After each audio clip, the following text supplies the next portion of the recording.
Hi friends, కేంద్ర ప్రభుత్వం unified pension scheme లో చేరేందుకు గడువును పెంచింది.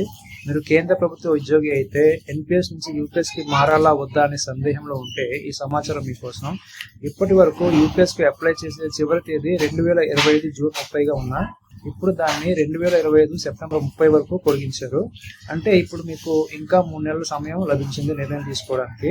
ఇప్పుడు యూపీఎస్ అంటే ఏంటి అనే దానిపై క్లారిటీ ఇవ్వండి. ఇది 2025 ఏప్రిల్ 1 నాటికి సేవలో ఉన్న ఉద్యోగులు, లేక 2025 మార్చి 31 నాటికి రిటైర్మెంట్ అయిన వారు అప్లై చేసుకోవచ్చు. అలాగే మరణించిన ఉద్యోగుల జీవిత భాగస్వాములకు కూడా ఇది వర్తిస్తుంది.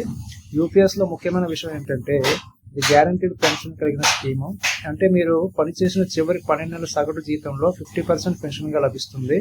20 ఏళ్లకు పైగా పనిచేసిన వారికి, కనీసం 10 ఏళ్లు పనిచేసిన వారికి కనీసం 10,000 పెన్షన్ వచ్చేందుకు అవకాశం ఉంటుంది. అంతేకాదు రిటైర్మెంట్ గ్రాట్యుటీ, డెత్ గ్రాట్యుటీ వంటి హక్కులు కూడా లభిస్తాయి. ఒకసారి యూపీఎస్ కి మారుకుంటే తిరిగి ఎన్పిఎస్ కి వెళ్లే అవకాశం లేదు. అలాగే మీరు ఎలాంటి ఎంపిక చేయకుండానే ఉండిపోతే ఆటోమేటిక్ గా ఎన్పిఎస్ లోనే కొనసాగుతారు. కాబట్టి మీరు ఒక నిర్ణయం తీసుకోవాల్సిన సమయం ఇది. మార్కెట్ డిపెండెంట్ ఎన్పిఎస్ కావాలా, లేక గ్యారంటీడ్ ఉన్న యూపీఎస్ కావాలా? శాంతిగా ఆలోచించండి, సరైన నిర్ణయం తీసుకోండి. ఇలాంటి ముఖ్యమైన ప్రభుత్వ ఫైనాన్స్ సమాచారాన్ని తెలుసుకోవాలంటే వెంటనే మా ఛానల్ సబ్స్క్రైబ్ చేయండి. Thank you.